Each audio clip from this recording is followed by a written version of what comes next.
নমস্কার বন্ধুরা, আমি পিউ। আজকে চলো তোমাদেরকে শোনাই এই ছোট্ট বাচ্চাটার গল্প। এর নাম লিও। লিওকে আমরা কালকে রাতে হঠাৎ করে খুব খারাপ অবস্থায় পেয়েছিলাম রাস্তার ধারে। ও কিন্তু একদম নিঃশ্বাস নিতে পারছিল না, আর কেমন যেন অসহায়ের মতন সাহায্য চাইছিল। তো তাই জন্য ওকে নিয়ে আমরা ঘরে চলে এলাম।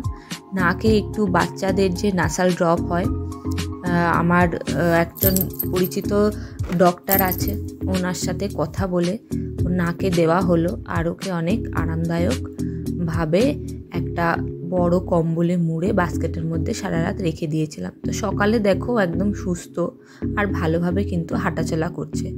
ওর মালিককে আমরা জানি না, আর ওকে আমরাই নাম দিয়েছিলাম লিও। কী নামে ডাকবো তাই নাম দিয়েছিলাম লিও। তো ও আমার মেয়ের সাথে খুব আনন্দ করছিল, আর একটু গরম দুধ বারবার দিচ্ছিলাম, একটু বিস্কুট দিচ্ছিলাম, এইগুলো খাচ্ছিল। ও বেশিরভাগই দুষ্টুমিটাই বেশি করছিল, যেটা আমাদের খুবই ভালো লাগছিল। ওকে পেয়ে আমরা ভীষণই খুশি হয়ে উঠেছিলাম। কিন্তু এই খুশিটা বেশিক্ষণ বন্ধুরা থাকলো না, কারণ আমরা আর কি কুকুর মানে ঘরে রাখতে পারবো না, কারণ আমার দুটো বাচ্চা আছে, ওদেরকে নিয়ে আবার কুকুরের এত কিছু সামলানো আমি পেরে উঠছিলাম না। তাই জন্য আমি আমার হাজব্যান্ডকে বললাম যে চলো তুমি ওর মালিক কে আছে তার খোঁজ করো। তাই জন্য ও ফেসবুকে পোস্ট করলো। পোস্ট করতে আমাদের আশেপাশেরই একজন ওকে পিন করলো, করে বলল যে আমরা এই কুকুরটাকে খুঁজছিলাম, ও কাল রাত থেকে ওকে খুঁজে পাওয়া যাচ্ছিল না, আমাদেরই কুকুরও, ও আমাদের কাছেই ছিল, তো ছুটে চলে এসছে। তো তাই জন্য ওকে উনি বললো যে বেলায় নিতে আসবে। তো এই কাল রাত থেকে সকাল থেকেই ওর সাথে আমাদের অনেক ভালো সময় কেটেছে, জীবনে একটা ভালো সময় ওর সাথে কাটলো। তারপরে বেলায় ওর যে মালিক আছে তার বাড়ির লোক, মানে উনি এলো আর ওনার ওয়াইফ এলো, এসে কিন্তু লিওকে নিয়ে চলে গেল। তার লিওর সাথে আমাদের সঙ্গ এতটাই হয়তো ছিল, লিওকে আমরা সারা জীবন মনে রাখবো। ও যেখানেই আছে, যার কাছেই আছে, জানি খুবই ভালো আছে। আর আমার মেয়েরা ভীষণ কাঁদছিল লিওকে যখন নিয়ে চলে যাচ্ছিল। আর লিও আমাদেরকে কিন্তু খুব মানে এমনভাবেও দেখছিল যে ও হয়তো মিস করছে আমাদেরকে। তো বন্ধুরা, এইটাই হচ্ছে লিওর গল্প। একদিনের একটা বন্ধু আমাদের সাথে আসলো, সময় কাটালো, খুব ভালো মুহূর্ত কাটালাম তার সাথে। তারপরে সে কিন্তু আমাদেরকে একা করে দিয়ে তার মালিকের কাছে ফিরে গেল। এই দেখো দুষ্টু মিষ্টি লিও, ওর বয়স হয়তো 3-4 মাস হবে।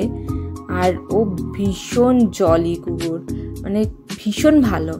তো ওকে এত আমরা মানে অল্প সময়ের মধ্যে ভালোবেসে ফেলেছিলাম। তো ওকে ছেড়ে আমাদের খুবই মন খারাপ ছিল। আমি কালকেই এই ভিডিওগুলো রেকর্ড করেছি, আজকে আপনাদের সাথে শেয়ার করছি। এখন আমার মনটা সত্যিই খারাপ। লিও যদি থাকতো আমার সাথে বেশ ভালোই হতো, কিন্তু সত্যি বলতে বাড়ির লোকজনও বলছিল যে তুমি দুটো বাচ্চা ঘর সামলিয়ে আবার একজন পাপিকে সঠিকভাবে যত্ন হয়তো করতে পারবে না। আমিও ভেবে দেখলাম যে হয়তো আমি পারবো না।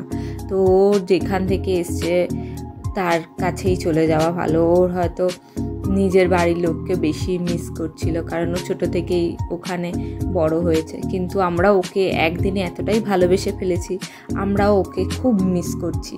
তো আজকে লিওকে সারা দিনে একবারও আর দেখতে পাইনি। ও পাশেই মানে কিছুটা দূরে ওখানে থাকে। আজকে আর ও আসেনি, হয়তো ওনারা ভালোভাবে রেখেছে। তো কালকে আমরা ঠিক করেছি আর কি লিওকে একবার গিয়ে দেখে আসবো, আর ওর জন্য আমি কিছু বিস্কুট নিয়ে যাব। ও বেশ পারলেজি খেতে খুব ভালোবাসছিল। তো বন্ধুরা, তোমাদের যদি ভালো লাগে আমার এই গল্পটা বা লিওর সাথে আমাদের বন্ধুত্বটা বা লিওকে, তো প্লিজ একটা লাইক করে দিও আর শেয়ার করে দিও বন্ধুদের সাথে। আমার একদিনের অতিথি মিস্টার লিও ভীষণ জলি, ভীষণ ভালো, আর ভীষণ প্রাণোচ্ছল একজন পাপি। যাই হোক, ও যেখানে থাকুক ভালো থাকুক। যদি ভালো লাগে আমার এই ভিডিওটা, চ্যানেলটা সাবস্ক্রাইব করে পাশে থাকবেন।